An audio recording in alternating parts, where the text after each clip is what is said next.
yote yanafanyika, na watu wengi zaidi wanakufa namna hiyo. Na wale viongozi ambao wanaongoza hapo ni wote ambao wanajulikana, wao katika runinga, wanaongea katika televisheni, wanahubiri, wanaenda katika mikutano kila mahali, wanaingia mpaka Ikulu, wanaonekana huko. Alafu wengine sasa wanasema wanashtuka, unashtuka, na huyo amekuwa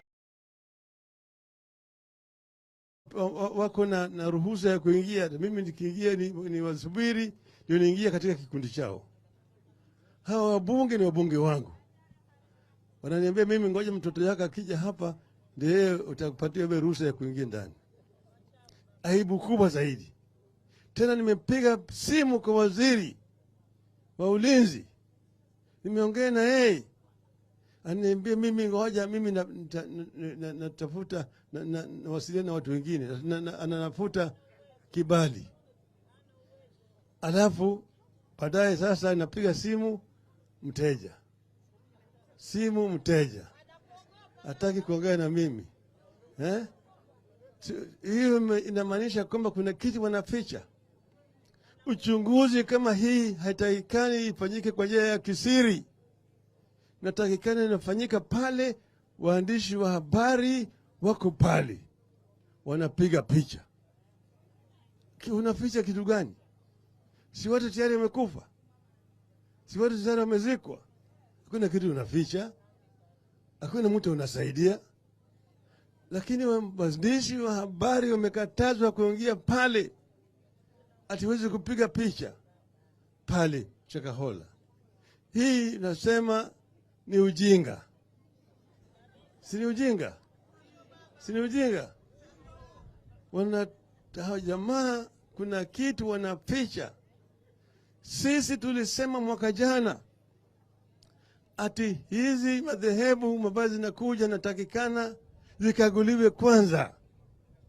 Kuwe na taratibu ambayo inatumika kukagua hizi madhehebu kabla hazijasajiliwa. Maana zingine za kibandia wakakataa, wanasema tu huyu ni mtu wa waganga, si mtu wa dini. Sisi ni watu wa dini, sisi ambao tunamcha Mungu. Kwa hivyo sisi tunasema madini yote yawaruhusiwe. Hao si ndio hao? Sio wale. Simeona wale wengine na mabibi yao. Mabibi yao wako pale pale. Sisi tumesema kitendo kama haya tunalaani. Na vile vile sisi tunatoa risala ya rambirambi kwa jamii ya wale watu ambao wameuawa hapo kiholela hapo Shakahola. Tunasema poleni sana. Hapo watu wametoka wengine huko pande ya magharibi, Bungoma, Kakamega, Busia, Kisumu, Siaya, Kisii, Meru, Tana River, hata Tanzania. Watu wametoka Tanzania mpaka hapa. Kwa hivyo hiyo si kitu kidogo. Hii si kitu kidogo. Lakini tunasema tunalaani, lakini tunasema tuzuie yale ambayo yanakuja. Pili, mmeongea hapa juu ya shida ya ndovu. Ati ndovu inakuja hapa, inasumbua wananchi wa pande hii, inaharibu mimea katika mashamba. Hiyo ni jukumu ya serikali. Nimeambiwa hapa ya kwamba wamama saa ingine hapa hawezi kupata mimba, manake wanaume wako huku msituni. Ni kwa sababu uzazi imepungua hapa. Ati wanaume wanahangaika na ndovu huko msituni. Mpaka wizara ambaye inahusika na mambo ya wanyama ya pori yakikisha kwamba wanyale wanyama wa pori hawaji hapa kusumbua wananchi na tena kuharibu mimea ya wananchi. Hii ni jukumu ya serikali. Hii ni maneno tumesema mara mingi zaidi. Lakini mpaka wa hapa hawajaweka taratibu ya kuzuia wanyama wa pori wabaki porini huko na wananchi waweza kufanya kilimo huku pande nyingine. Sasa juzi mmeona sisi tukipiga mbio la mgambo. Mbio la mgambo ikilia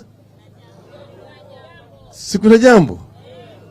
Nyinyi hapa mlipiga kura kwa fujo kwetu sana. Na vile mlipiga kura hapa ilipigwa namna hiyo katika eneo zote ya taifa letu. Lakini ilipopenda Nairobi kule walifanya ukarabati. Walifanya ukarabati ya hiyo kura yetu. Ndio sababu sisi tunasema tunataka kuona kama justice imefanyika. Kabla sijaenda huko, gharama ya maisha imepanda sana katika taifa letu. Gharama imepanda. Bei ya unga imepanda haijapanda? Ama hapa iko chini? Iko chini. Siku juu sana. Tulisema tunataka serikali irejeshe zile kitu inaitwa subsidies ambayo Uhuru alikuwa ameweka ili bei ya unga irudi chini ifike shilingi 100 kwa mfuko moja. Sisi tulisema namna hiyo. Mtaka namna hiyo. Na bei ya mafuta taa si imepanda.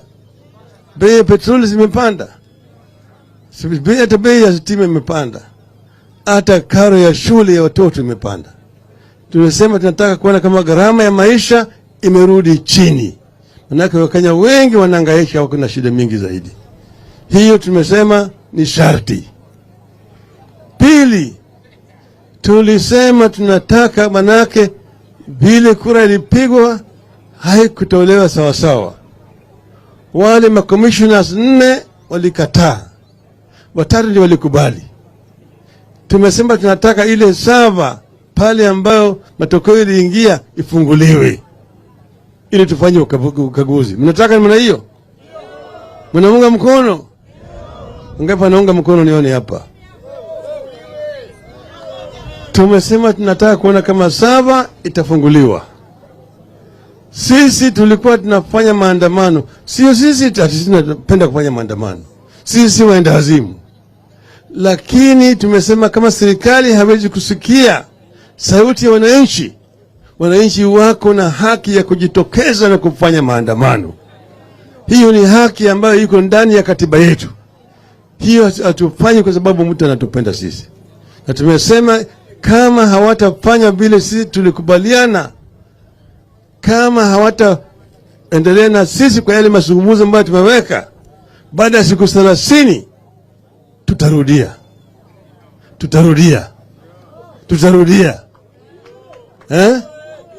Turudie. Tumesema sisi si watumwa ya mtu yote. Wakenya ni watu huru. Wako na haki ya kudai yale haki yao. Ikiwa kama wale hawatatimiza ile madai yao, wako na haki ya kugoma, haki ya kufanya maandamano, haki ya kufanya petition. Na tutafanya. Wakati hii hali ni mbaya zaidi katika taifa letu. Wale jamaa wameleta mahindi kutoka nje. Ile mahindi ambayo wameleta ni GMO. Hiyo GMO ukitumia wakina mama watakuwa na shida. Wanaume wengine watapata matiti. Wakina mama watapata makende.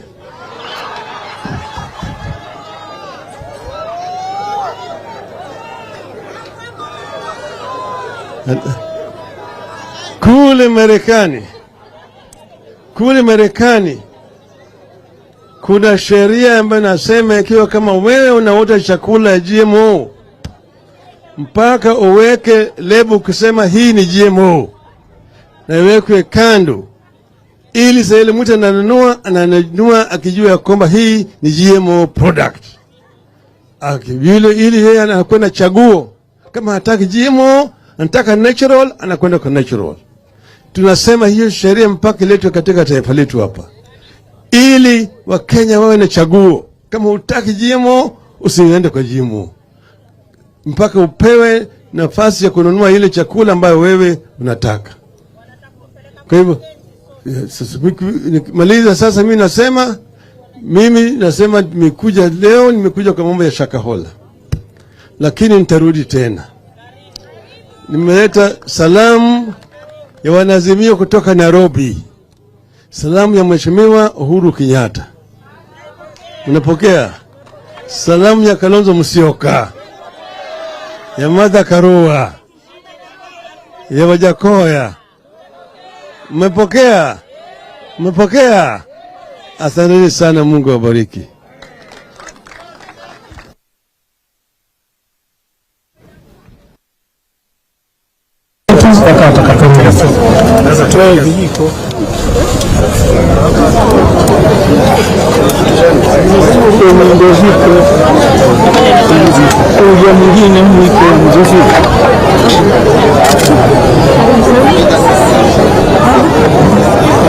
Sauti.